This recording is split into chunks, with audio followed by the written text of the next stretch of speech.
اعوذ باللہ من الشیطان الرجیم بسم اللہ الرحمن الرحیم۔ معزز سامعین و ناظرین، السلام علیکم ورحمۃ اللہ وبرکاتہ۔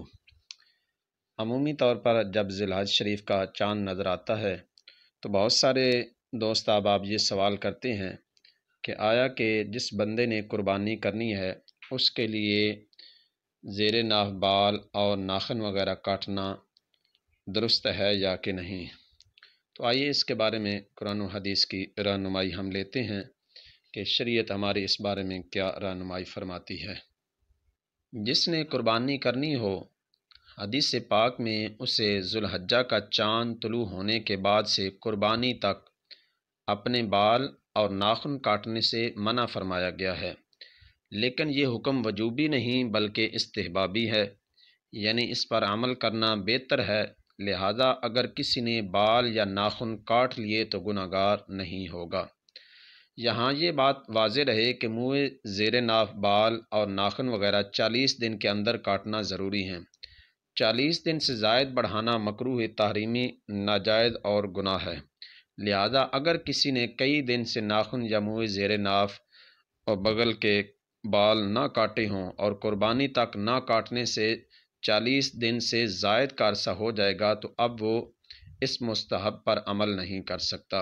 قربانی کرنے والا اپنے ناخن اور بال نہ کاٹے۔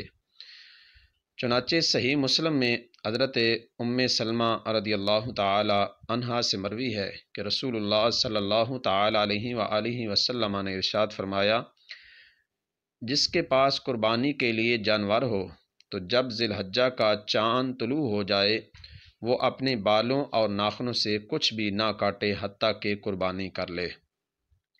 یوں ہی جامع ترمذی میں ہے کہ آپ صلی اللہ تعالی علیہ وآلہ وسلم نے ارشاد فرمایا، جو ذی الحجہ کا چاند دیکھے اور قربانی کا ارادہ رکھتا ہو تو وہ اپنے بال اور ناخن نہ کاٹے۔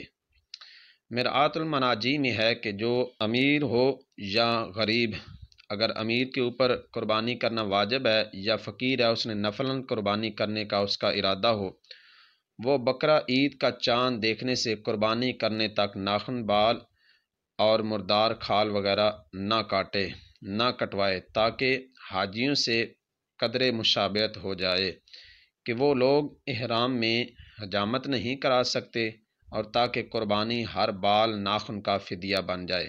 یہ حکم استحبابی ہے، وجوبی نہیں، لہذا قربانی کرنے والے پر حجامت نہ کرانا بہتر ہے، لازم نہیں۔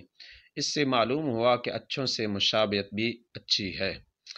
فتاوی رضویہ میں ہے کہ یہ حکم صرف استحبابی ہے، کرے تو بہتر ہے، نہ کرے تو مذائقہ نہیں۔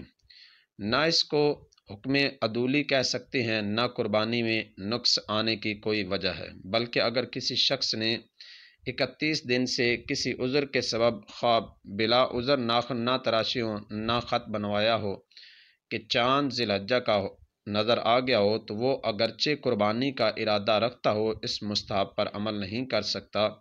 اب 10ویں تک رکھے گا تو ناخن اور خط بنوائے بغیر 41 دن ہو جائیں گے، اور 40 دن سے زیادہ نہ بنوانا گناہ ہے، فعل مستحب کے لیے گناہ نہیں کر سکتے۔ یعنی اگر 40 دن سے زائد بڑھنے کا خدشہ ہو تو پھر اس صورت میں اس مستحب کے اوپر بھی عمل نہیں کر سکتا۔ جو شخص قربانی نہ کر سکے اگر وہ بھی اس عشرہ مبارکہ میں یعنی ذو الحجہ کے پہلے 10 دن میں بال اور ناخن کاٹنے سے رکا رہے، پھر بعد میں نماز عید کے بعد حجامت کروا لے تو قربانی کا ثواب اسے بھی مل جائے گا۔ سنن ابو داؤد نسائی میں حضرت عبداللہ بن عمر بن عاص رضی اللہ تعالی عنہ سے مروی ہے، نبی کریم صلی اللہ تعالی علیہ وآلہ وسلم نے ارشاد فرمایا، مجھے یوم اضحیٰ کا حکم دیا گیا، اس دن کو اللہ عز و جل نے اس امت کے لیے عید بنایا۔ ایک شخص نے عرض کی، یا رسول اللہ صلی اللہ تعالی علیہ وآلہ وسلم، اگر میرے پاس منیحہ یعنی ادھار لیے گئے جانور کے سوا کوئی جانور نہ ہو تو کیا اسی کی قربانی کر دوں؟ فرمایا، نہیں، ہاں تم اپنے بال، ناخن اور مونچھیں تراشو اور منہ زیر ناف بال جو ہیں ان کو مونڈ لو، اس میں تمہاری قربانی اللہ عز و جل کے ہاں پوری ہو جائے گی۔ مرآت المناجی میں ہے کہ جو قربانی نہ کر سکے وہ بھی اس عشرہ میں حجامت نہ کرائے، بقرہ عید کے دن بعد نماز عید حجامت کروا لے تو انشاءاللہ عز و جل اسے بھی قربانی کرنے کا ثواب مل جائے گا۔